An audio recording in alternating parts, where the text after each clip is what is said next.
உட்கார்ந்து விட்டார். அப்பொழுது அந்த சபையிலே வரக்கூடிய ஒருவர், ஒரு தபால்காரர் ஒருவர் வந்திருந்தார். அவருக்கு திடீரென்று பென்ஷன் தொகை அவருக்கு கிடைத்தது.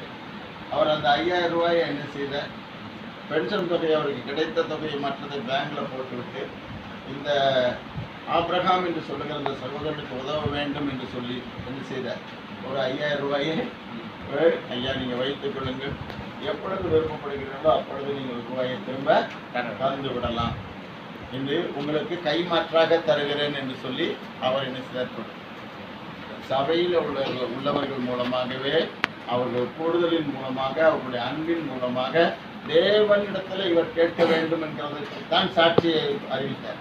ஆனால் அங்கு வருகிற ஒரு ஆளல் அவருடைய தேவை என்ன செய்யப்பட்டது, பூர்த்தியாக்கப்பட்டது. அவருக்கு வேண்டிய 5000 ரூபாயை அவருக்கு கிடைத்தது. ஒரு சில காலங்கள் கழிந்த போடன் அது கொடுக்க முடியாத சூழல் தான் இருந்து கொண்டிருந்தது. அப்பொழுதுதான் வியாபாரத்தை ஆரம்பிக்க தொடங்கின நாட்கள். ஆகவே மீதி பணங்கள் கையில் கிடைக்கவே இல்லை. ஆனால் அவருடைய மகளுடைய திருமணம் வந்தது. அந்த மகளுடைய திருமணத்திற்கு 5000 ரூபாய் வாங்கின அவர்கள் 50000 ரூபாயை கொடுத்து அந்த மகளுடைய கல்யாணத்திலே மகிழ்ச்சியை கண்டு கொண்டார். அந்த அவரும் உயிரோடு இருந்தார். அந்த மகளுடைய திருமண காரியமும் நடந்தது. அவர்களுக்கு கொடுக்க வேண்டிய பணமும் கொடுத்து அந்த இடத்துல அந்த திருமணத்திற்கு முழு ஒத்துழைப்பும் செய்து இந்த தகப்பனார் அதை நிறைவேற்றி முடித்தார். அவருடைய காலங்கள் என்னுடைய வயது அப்பொழுது 15 வயது இருக்கும் என்று நினைக்கிறேன். அந்த காலத்திற்கு ஒரு பக்கத்தில் நிறைவான வளர்ச்சி இருந்தது, இன்னொரு பக்கத்தில் குறைவான காரியங்கள் இருந்தது. ஆனால் குறைவான காரியங்களுக்கு மனிதனை தேடி நாங்கள் போகவில்லை. எப்பொழுதும் தேவனை தேடிப்போ, தேவன் உனக்கு தருவார் என்பதை என்னுடைய பெற்றோர்களும் எனக்கு கற்பித்தார்கள். நானும் கூட அதில் கற்பிக்கப்பட்டேன். அல்லேலூயா. ஆகவே தேவன் ஒருவரை நோக்கி பார்த்தால் உங்களுடைய தேவைகள் நிச்சயமாக கொடுக்கப்படும். உங்களுடைய குறைவுகள் நீக்கப்பட்டு உங்களுக்கு நிறைவுண்டாகும்படி தேவன் உங்களை ஆசீர்வதிப்பார்.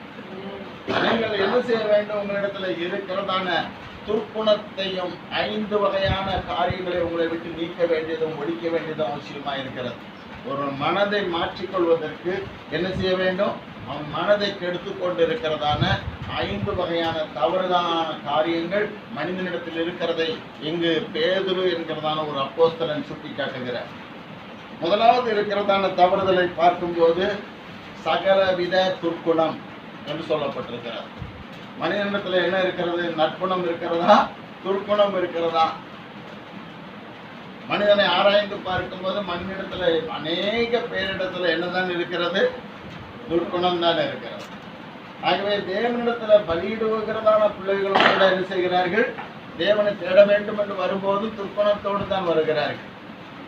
தேவனை தேட வேண்டும் என்கிற எண்ணம் வருகிறவர்களும் என்ன செய்கிறார்கள், துர்க்குணத்தோடு தான் வருகிறார்கள். 1 கொரிந்தியர் 5ஆம் அதிகாரம் 8ஆம் வசனத்தை வாசித்து பார்க்கும்போது அதுல இயேசு கிறிஸ்து உங்களுக்காகவும் எனக்காகவும் பலியிடப்பட்டிருக்கிறாரே, ஆகவே புனிதமாவே உங்களிடத்திலிருந்து நீக்கி விடுங்கள் அப்படின்னு ஒரு சத்தியம் அங்கு சொல்லப்படுகிறது. அந்த புளிப்புள்ள மாவு என்று சொல்லுவதை குறித்து தேவவசனம் என்ன, அதனுடைய அர்த்தத்தை எதுவாக எடுத்து கூறுகிறது என்று சொன்னால், புளிப்பு என்கிறதான அடையாளம் துர்க்குணத்திற்கும் பொல்லாப்புக்கும் அடையாளப்படுத்தி கூறப்படுகிறது. புளிப்பு என்பது என்ன செய்கிறது, பொல்லாப்புக்கும் துர்க்குணத்துக்கும் அடையாளப்படுத்தி சொல்லப்படுகிறது. ஆகவே துர்க்குணம், பொல்லாப்பு இவைகளை உங்கள் இருதயத்தை விட்டு நீக்கி உங்களை ரட்சித்துக் கொள்ளுங்கள் என்று தேவவசனம் சொல்லுகிறது. அல்லேலூயா. தேவனுடைய அற்புதமான அனுபவங்கள் நமக்கு கிடைக்க வேண்டும். தேவனுடைய அற்புதமான அனுபவங்கள் நமக்கு கிடைக்க வேண்டும். நம்முடைய வாழ்க்கையை தேவன் மாற்றிக்கொண்டிருக்கிறார். வேதவசனத்தை எடுத்துக்கொண்டால் வாசி. ஆகையால் பழைய புளித்த மாவோடு அல்ல, எனது பழைய புளித்த மாவு எதற்கு எடுத்துக்காட்டாக இருக்கிறது, துர்க்குணமும் பொல்லாப்புக்கும். ஒரு மனுஷன் பழையசா இருக்கான், அவனை புதுசா மாத்துறதுதான் தேவ வேலை.